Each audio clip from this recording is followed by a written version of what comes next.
I'm happy to welcome you today to Bainbridge Island Senior Community Center's Something to Talk About. Monday, Wednesday, and Friday, we cover all kinds of topics across the spectrum. And of course, if you have a suggestion for a topic or conversation area, let me know. Today, we're going to talk with Puget Sound Energy representatives from the company. They have been looking at how to improve the reliability of electricity on Bainbridge Island. And oddly enough, we actually had some power outages overnight for some folks here. And so that might bring this particular topic into high relief for you.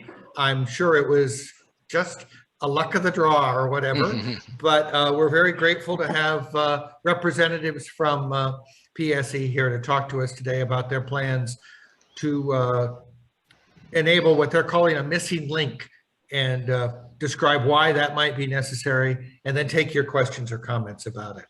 So I'm going to start by handing off to Karen Brubeck, who has been helpful in the communications department with PSE with me. So welcome, Karen, and I'll let you introduce the other folks who are with you today.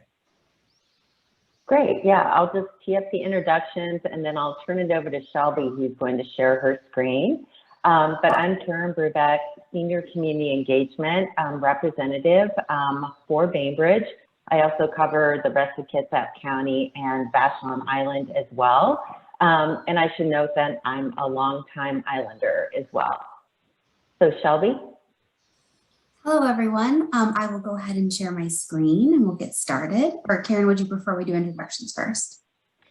Let's just, I guess, run through and do introductions first and then go ahead and share. My name is Shelby Nathan and I work at PSE in the communications department, and I have been working with this great team for the last, over a year on the entire suite of projects that PSE has in our solutions package. Want me to go next? Oh, go ahead, Kirk. Thanks, Barry. Hi, everybody. My name is Kirk Moggamer. I work for HDR Engineering, and I'm supporting PSE through the routing process.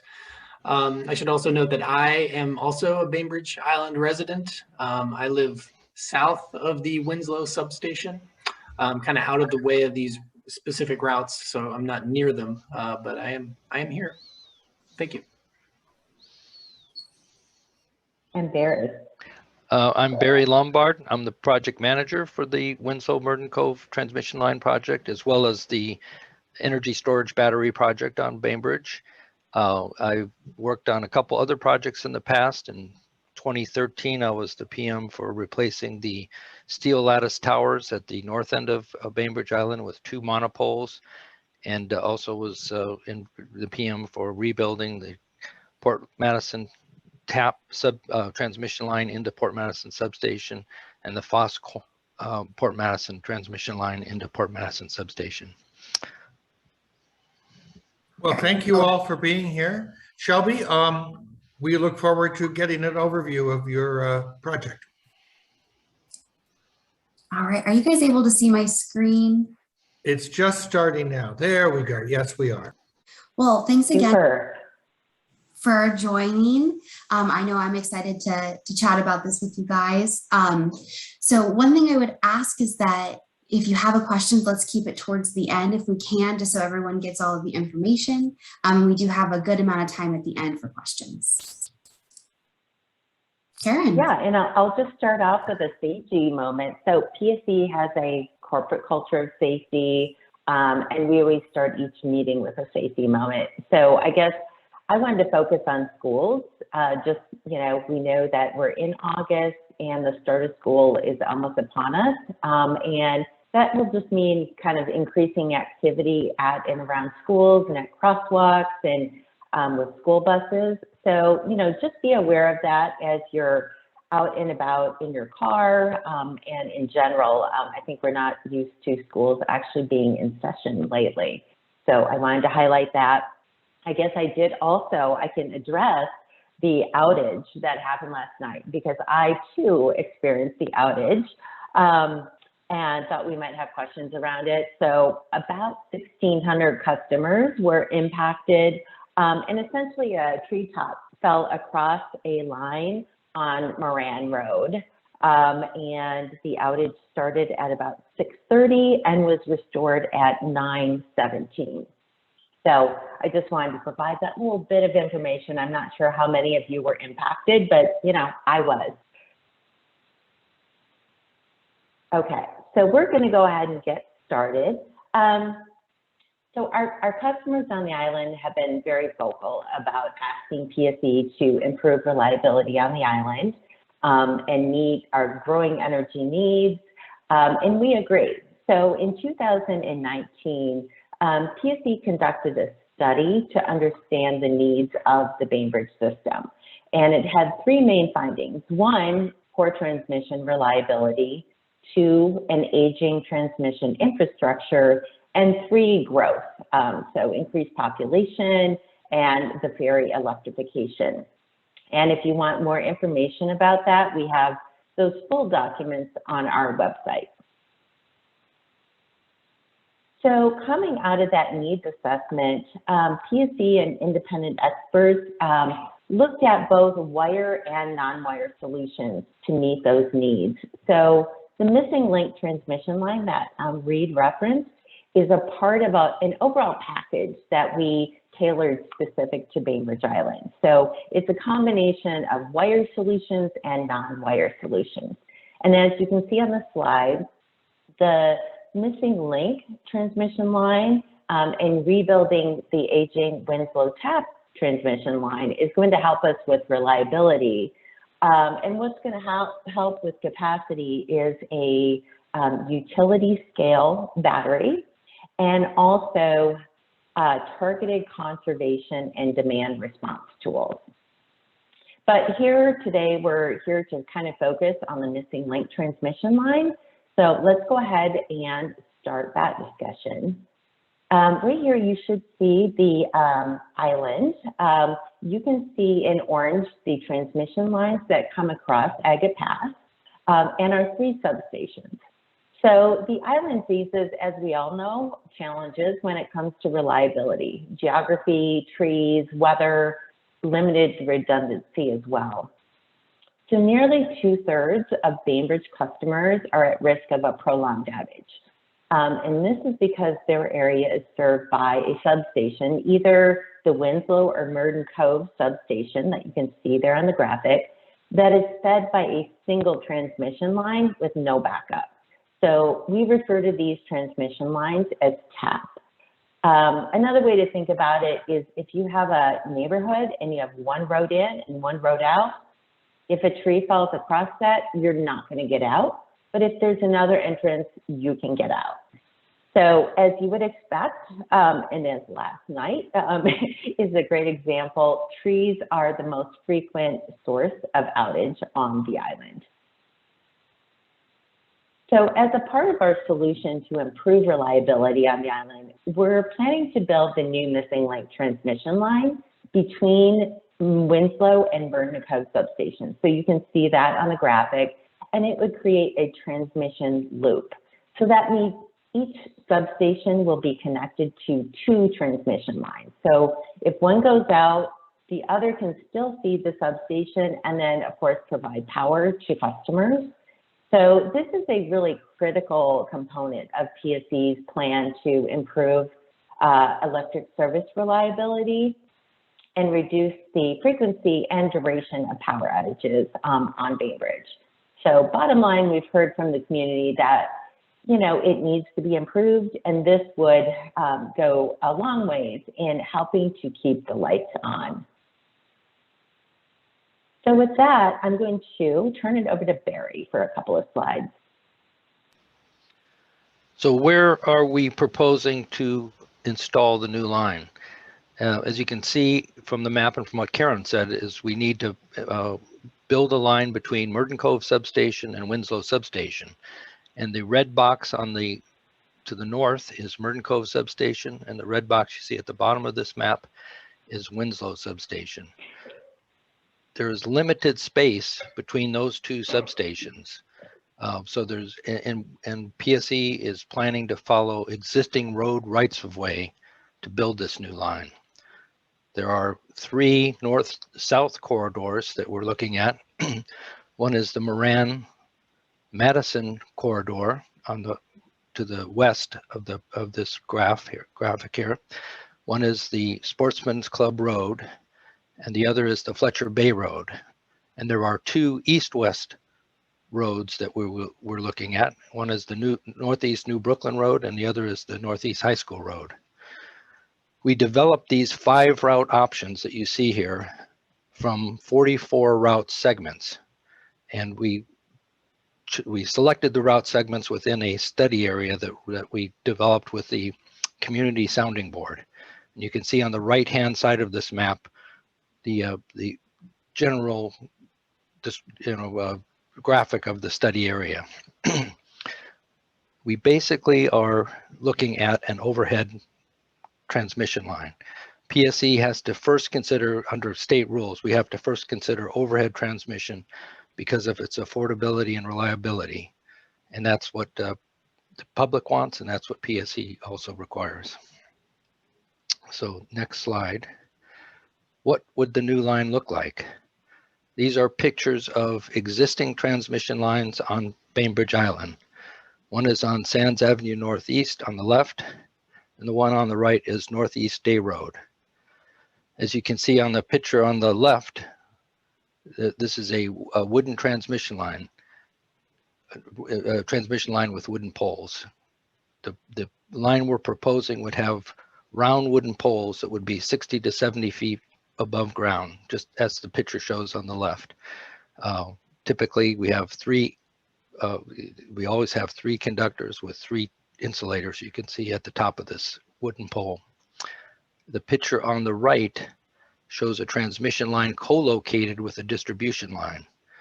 If we were to build a new transmission line and co-locate it with an existing distribution line, we would typically replace every other distribution pole with a transmission pole. And you can see on the picture on the right, the cross arms of the underbuilt distribution system or distribution line. And there can also be communication lines attached to transmission and distribution lines as well.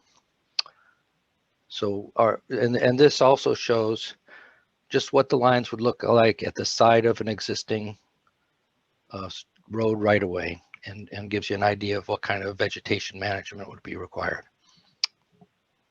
That's all I had for now.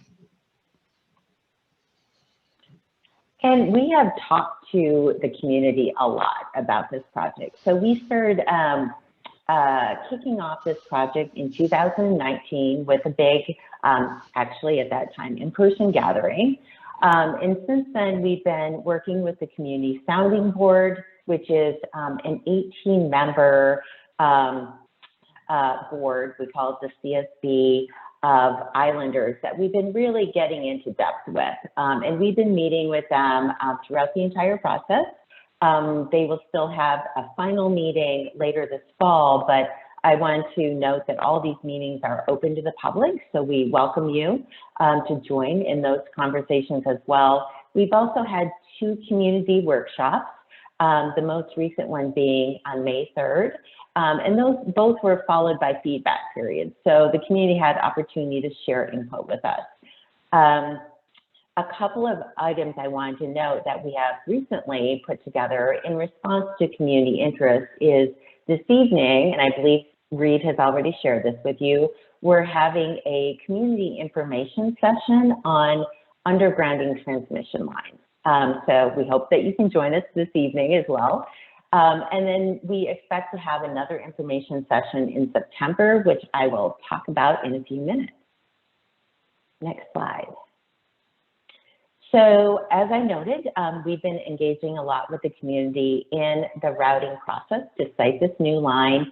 To the left, you're going to see a heat map from the first comment period, and to the right, you'll see a heat map from the second comment period. And this just indicates kind of where individuals live that have provided us feedback throughout this process.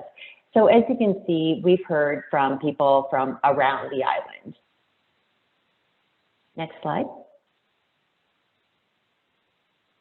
And we've heard some common themes. So in the first feedback period, we heard from the community support for new transmission line and improving reliability, suggestion that we take the shortest, most direct route, support both for and against undergrounding, and a belief that overhead lines are less reliable, a suggestion that we identify opportunities to create or enhance trails, concern for impacts to private property, and a suggestion that we minimize project costs.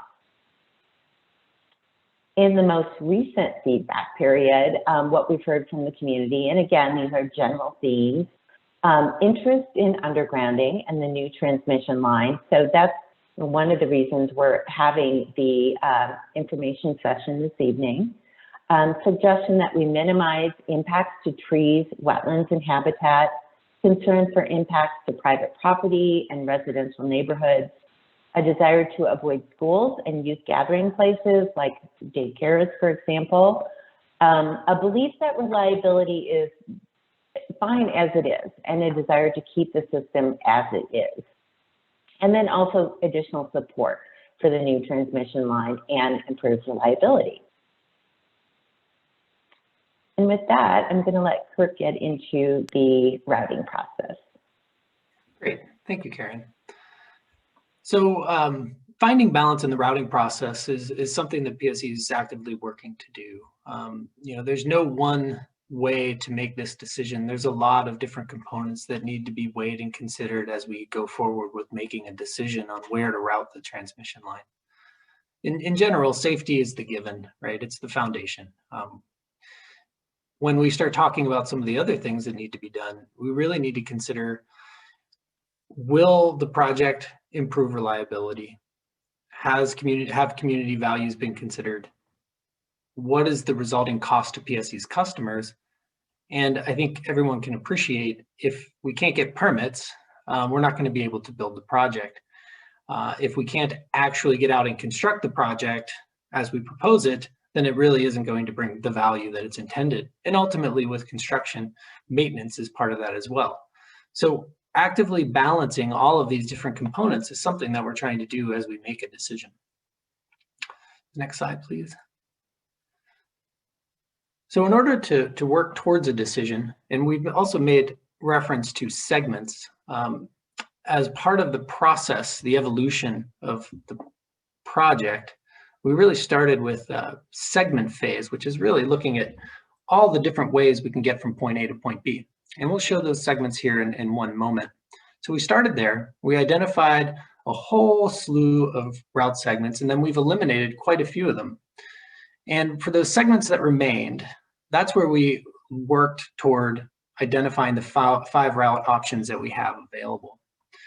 And now that we've identified these route options, we've gathered information from both the city of Bainbridge Island and from Kitsap County, and we've put them into a Route Explorer tool that I'm going to show on the screen here in a moment. And what that tool is really intended to do is to provide an understanding of what is present along these corridors. At this point in time, we haven't selected a side of the road. We haven't gone into detailed engineering. Where we're focused right now is what is present. So as we move forward and we work towards more levels of detail, we'll understand the project much better. And right now, we're trying to identify a corridor. As we get into very specific engineering solutions, we'll start to understand more where the project will be and how the different criteria here will ultimately play out as we move towards selection of the preferred alternative. So I believe the next slide is for the Segment Explorer tool. I'm going to share my screen. So in order to help inform the public and ultimately solicit comment and get meaningful engagement from the community about what's proposing, PSE has asked HDR to develop this Route Explorer tool. Now, there was a similar tool called the Route Segment tool that was used in the segment phase. I'm going to show you real quick. I'm going to talk about the segments briefly and then show you a couple features, and then we'll just look at the five routes that are being considered. As you can see on the right-hand side, there's a menu that allows you to choose different pieces of information that you might want to see. So I'm going to turn off the route options for now. Right now, you'll see these solid white lines. These are the route segments that were maintained from the original segments. these white dashed lines are the segments that have been removed from further consideration. As you can see, I think we were up to 44 total route segments, and a number of these have been removed for various reasons. And if there are questions on those, we can address those questions as they come up. But effectively, we started with this wide variety of segments. We removed a number of them and are now working with these solid white lines that you see on the screen. The 5 route options that we're considering are made up by all of these blue lines that you see, and I'll show them in more detail in a second. What I'm going to do is just pull up what we're calling Route A, which is just because it's the first route that was named, so it was named Route A. And you can see that this tool highlights Route A in a light blue line. So what you do when you're using the tool is if there is a segment of interest to you, if you live by a route or have concerns about something that is along a route, you can just click on it and you'll see what route options down here on the right interact with that segment. So right here, I'm clicking on this segment here because all features, all routes will go through this portion of Fletcher Bay Road. So once you choose a route, you also can go up here to this view metrics component. When you go to the view metrics, it allows you to read a full description of the route option, as well as provide different information on the various criteria that PSE has brought into the Route Explorer. These include parks, land use, zoning, parcels, conservation lands, wetlands, streams, and you name it. Again, most of this data was sourced from the city and from the county. One other thing of note, you'll see, or 2 other things of note, you'll see the submit feedback box here is grayed out. The reason for that is that that was open during the 30-day comment period after the previous community workshop. So that is no longer available. However, if you look on the bottom of the screen, and if you look at PSE on Bainbridge website, you can still submit comments to PSE through this website or this phone number. It's just not available in this specific format. And then lastly, I just want to show you this about the data tool on the lower left. If you have questions about the data, what it means, how it was determined, really just about anything, the intent of this about the data is to give you some information. And of course, we can answer more questions as they come up. So it tells you a little bit more about route segments, route options, and the criteria. One important thing to note here is that this is the data as we received it from the city and county. And what we did in order to capture this information and display it is we took a 120-foot wide analysis area that is really a route option drawn down the center of a roadway and extending 60 feet on either side. So it's not necessarily indicative of impacts, and it's not really intended to be a determination of the impacts. It's really intended to be a presentation of what is there, what is present, and to get the feedback from the community to help us in our decision on which route option to select. There's also additional information on the various criteria here through these drop-down menus. And then lastly with that, I just want to say that this is also available on touchscreen formats for smartphones, for iPads, and as well for desktop users. So I'm going to go back to the Route Explorer and do a pretty quick just rundown of the 5 alternatives, kind of explain where they are, and then open it up for questions. How are we doing on time, Reed? Are we doing good? Yep, we're doing fine. Okay. We have about another, I would say if you're going to 5 or 10 minutes, we're good. Then we have time for questions. I don't want to go too quick, but I also want to make sure we have enough time. So just let me know if I'm running too long. I'm going to try to keep it quick, but if I'm going too fast, just raise your hand and let me know. Okay. And Everybody Kirk, see that? we only have 2 more slides following this. So Okay. just for your, yeah. Okay. I'll keep it relatively brief. So back to the route options. So Route A obviously starts here at the Murden Cove substation and would travel south down Sportsman Club Road. It would go south to High School Road, where it would go west along High School Road and then south on Fletcher Bay Road. I think just a couple of quick features to point out. Obviously, we have the middle schools here, Sky and Woodward, on the west side of the road. We also have the Sportsman Club property here. We've heard from a number of community members about there are some fairly large trees on the east side of Sportsman Club Road, right across from the Sportsman Club, and we're well aware of those. So those are some of the features. We also have the Filipino American Hall here near Strawberry Park. All of these features are available to map in the Explorer tool under the built environment. And you can see parks and community gathering spaces. And community gathering spaces are what we consider for the schools, as well as religious facilities that may be along the way, and daycares. So that is Route A. Route B is very similar to Route A, although except instead of going straight out of the substation and down Sportsman Club Road near the Coppertop development, it would actually go directly east across 305 to Moran Road. From Moran Road, it would head south, crossing 305 one more time, go in front of the fire station, the new Fire Station 21, and then head west on New Brooklyn. And I'm going to zoom out just a little bit.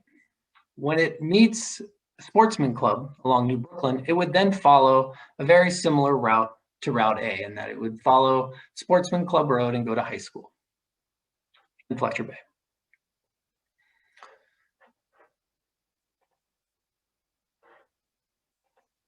Route option C would start by traveling south on Sportsman Club Road until it reaches the intersection with New Brooklyn.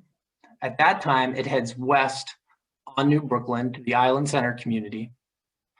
And then it heads south on Fletcher Bay Road, all the way to Winslow Substation here.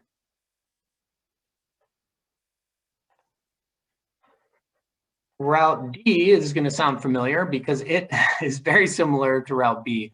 It would also head straight across 305, south on Moran to Madison, where it would head west at the fire station along New Brooklyn, and then follow that same route as Route C. So it's very, very similar to C, with the exception of this east side. It's really about going down Sportsman Club or going across 305 and going down Moran to Madison. And then the last route option is route option E.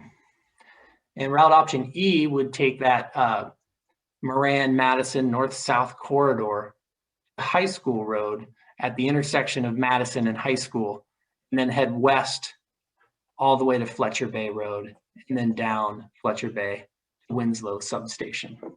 This one has a little bit more interaction with the Winslow area, of course, because this is the L that would come closer to Winslow, as opposed to these other ones that stay up there. This is the high school complex, obviously, with the elementary school, the administration buildings. Those are the 5 route options. And I'm going to stop sharing now and hand it back.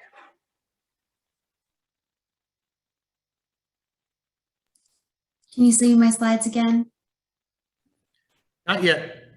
It's coming though. How about now? Yeah. Perfect.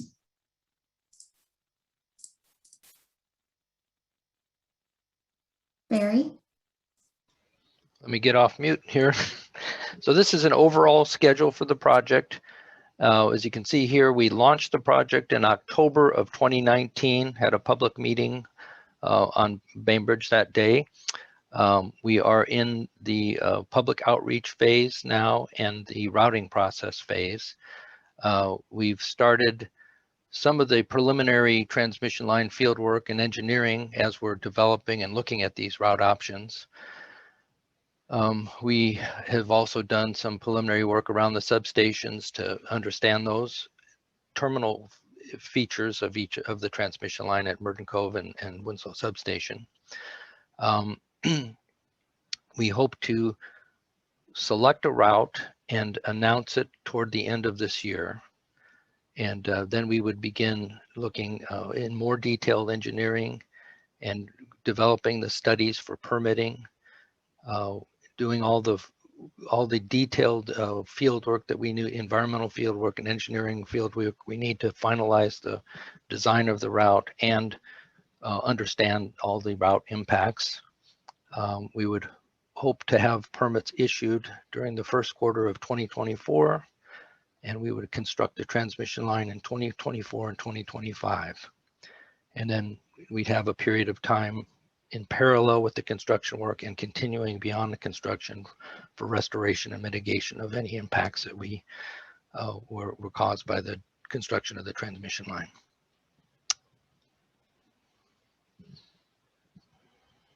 Okay, just a couple quick next steps. So we're continuing to review community input to inform our route selection. We're continuing to analyze the route options to determine a preliminary preferred route. This evening, we're holding our information session. So again, invite you to join us. We expect to have another information session on electromagnetic fields. And again, that's in response to community interest in the topic. And we expect that probably will be in September, but Reed, I'll provide more information to you at the time. And then we will have our final community sounding board meeting this fall. And then, as Barry said, announce a preferred route later this fall. And then just one last slide that just kind of indicates how you can continue to keep up with the project and reach out to us. So we have a website, an email address, a phone number, and also we have a e-newsletter that you can sign up to receive. It's a monthly newsletter. And with that, I'm going to pause it and we can start taking questions. Shelby is going to facilitate that part of it. Hello, so yeah, if you have questions, please feel free to put them in the chat and I can read them out loud, or you can raise your virtual hand or just unmute yourself and then we can go from there. Okay, well, I'll start us off. I'm curious about the status of the preliminary decision that you're going to make. When you're going through that process, I'm thinking that given that there's permitting ahead, et cetera, you're probably going to have a first and a second choice or something like that. At what point will you be assured? Is it only until you get the permits that you know exactly that you'll be able to go ahead with the route you select? Barry, would you like to? Sure, that's a very good question. We will likely have a preferred route, and that will be the one we pursue. But we've talked about this internally, whether or not we need a backup route or an alternate route. We've done that on other projects where there were certain unknowns in the permitting process. So we probably will have a second option in our back pocket. I think that was, this project was also pursued in the 1990s, and they had a preferred route and a alternate route. So, but we're, our hope is that with all the due diligence we're doing now and hard work we're doing and evaluating the different route options, that we will pick one that is permittable, constructible, and that we can mitigate all the impacts that we have as to the degree possible for the route that we select. Thanks, Reed. That was a great question. Sheila, I see your hand. Yeah, I do. I think this is on the basis that you probably already discussed this ad infinitum, but I just would like to have it clearer for me. First of all, are you thinking at all about digging and putting the lines underground rather than up above for this new one or the missing link? Or I wondered what you think, what kinds of elements you're looking at as to be able to decide between A and B or A and D and so on and so forth. That's a great question, Sheila. So I heard two, one about undergrounding and then kind of how PSE is looking at making a route selection. Barry, do you want to talk a little bit first about undergrounding and why PSE has proposed an overhead line? Sure. So as we mentioned earlier, PSE is obligated by the state to consider overhead lines first because of their affordability and reliability. Underground lines are much more costly. It can be 2.5 to 7 times the cost of overhead. And if a local community wishes PSE to put the line underground, we are willing to do it, but the community has to pay the cost differential between the overhead line and the underground line. And we have sent a letter to the city regarding this. And, if it just depends if the community wants that option, we are willing to do it. But as I said, under state rules, Schedule 80, the local community has to pay the differential in cost. And as Shelby and Karen mentioned earlier, we have a meeting tonight, a information session on undergrounding, which will go into detail about all of the construction information about undergrounding and other facts about undergrounding transmission lines. So if you're interested in that, I would certainly encourage you to attend this evening. I think it starts at 4:30. Starts at 5 o'clock, 5 to 6. And then for the second question about what elements we're kind of looking at in terms of selecting a preferred route, Barry and Kirk, do you want to take a little bit of a walk through what kind of things we're looking at? Well, I'll let Kurt start off because I think he hit on this with the rock slide. Yeah, very much so, Sheila. It is a balance, and it's hard to say that one thing is going to drive the decision over another. There's a lot of factors to be considered, and right now, for instance, we're coordinating actively with the city on permitting requirements and trying to understand their code interpretations. And that's just one element to balance, but it's a very complicated element as well. So as we dive deeper into that with the city, and as we continue to get feedback from the community, as well as working on more detailed understanding of what's possible in a given area. Those are all the things that we're balancing. So it's a hard question to answer with specificity. I think the information that's available on the Route Explorer tool gives you a good indication of what we're aware of, but we also have done some additional, more detailed analysis for some of the natural resources issues, particularly as of, for instance. So there's a lot of things. And one thing that's on the Explorer tool too that I didn't mention is we do have a good understanding of the tree canopy that's out there and how tall that canopy is. So we have a sense of where the big trees are versus the smaller, more second growth type trees. But boy, it is a lot. It's a lot to balance, and it's a lot to really bring together in order to make a decision, because ultimately it's what can get built and what can we do to bring the reliability or improve the reliability. Reed, I see your hand.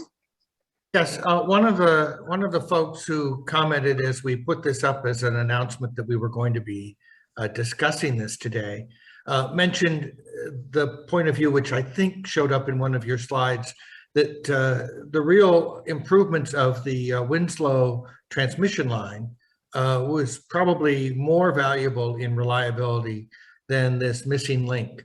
And you mentioned both of those as elements that you're looking for, trying to improve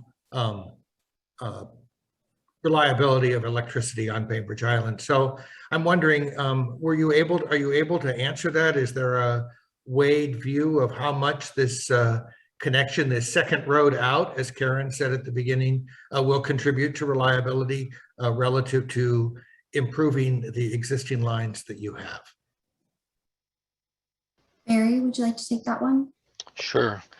So historically, the last 10 years or so, there have been more outages, tree-caused outages, primarily on the Winslow tap line.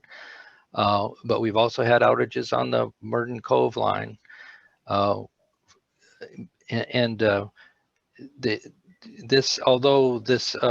improvement of the Winslow tap line will one of the things it's doing, that's an old line. We're replacing old 1960 vintage poles with bad cross arms on it. So part of it is just replacing the old infrastructure on that line. Another part of it is improving access along that line. And another part is doing better vegetation management along that line. But even with all of that, there will still be storms and the potential for branches to fall on that line. And so we anticipate over the next 20, 30, 40 years, there'll still be outages on the Winslow tap line. If we have this missing link line in, when those outages occur, we won't lose the customers that are served off Winslow substation. And vice versa. There could be outages. We could have a tree, as that graph showed. We could have outages along the line in the coming years. A tree could take out the Merton Cove line. And so with this system, you have an automatic, the people are always energized on the Merton Cove substation or the Winslow substation if you lose either one of those lines individually. So, just looking at those outages and saying the rebuild of Winslow Tap will improve things, it will improve things, but it's not the final, it's not the ultimate solution for this. The ultimate solution that's been looked at by PSE and other outside experts is to build that missing link and have a resilient, reliable system on Bainbridge for the years to come. One thing I just wanted to add on that, Barry, because I wasn't aware, well, I'm not a Bainbridge Islander, so I wasn't quite aware, is that the Winslow tap line is also cross country. So there's a good portion of it that has trees on both sides of the road. And I think that's an important consideration, Barry, to what you were saying about continued tree related outages. Absolutely, yep. Even after all the work we're planning. Could you explain what you mean by that, cross country? Yeah, but Barry or Kirk, tell me if I'm wrong here. So basically what I mean is that there's a corridor and the line is in the corridor, but there's trees on both sides of the road. So for the missing link line, as we talked about, we're planning on putting it in road right of way, which means there's kind of trees on one side of the road close to the line and then potentially on the other side of whatever road that is in the middle. Barry or Kirk, feel free to clean that right up. Oh no, that's absolutely right. There's a portions that we don't of the Winslow tap line. It's a 4.5 mile line, and there's a good portion of it that goes by the Grand Forest. It's in the middle of undeveloped areas where there are no roads next to the line, and that's been one of the problems with this line too in the past. Is there's places where there is access is very difficult. So when there was an outage on the line, it would take a long time to get to that point and fix it, get the equipment in there to fix it. So part of what we're doing is improving access, but as Shelby said, there's long portions of the Winslow tap line that goes through with forest on both sides of it. I don't know if Kirk, if you want to add to that at all. No, I would just say if you were to drive down and look at the tap, I mean, there's some access points on Cora Road that can show it. I mean, it does run around the golf course, which isn't as easy to understand. But once you get past the golf course, right, it just goes into the forest. And so when you're traveling along a road, you already have that cleared space for the road. And that provides an additional advantage, an additional space to protect the line from falling limbs from that roadside. Thank you very much. Thanks, Reed. That was a great question. Karen, I hear your mouth moving, but we can't hear you. Sorry, I was just discussing things with my husband that you were talking about because he didn't watch the whole thing. So sorry about that. Oh, no, sorry, Karen King. I was actually talking to Karen Brubeck as I saw Karen's mouth was moving. So I just wanted to add in a couple of statistics that in the interest of time, I had kind of skipped over as a part of the presentation. So getting back to some of our experts took a look at the data from 2018 to 2020 and found that had the missing link been in existence, it would have mitigated 60% of substation outages to the island during that time frame. And additionally, between 2013 and 2020, it would have reduced customer minutes of interruption by nearly 40%. So I did just want to share that information as well.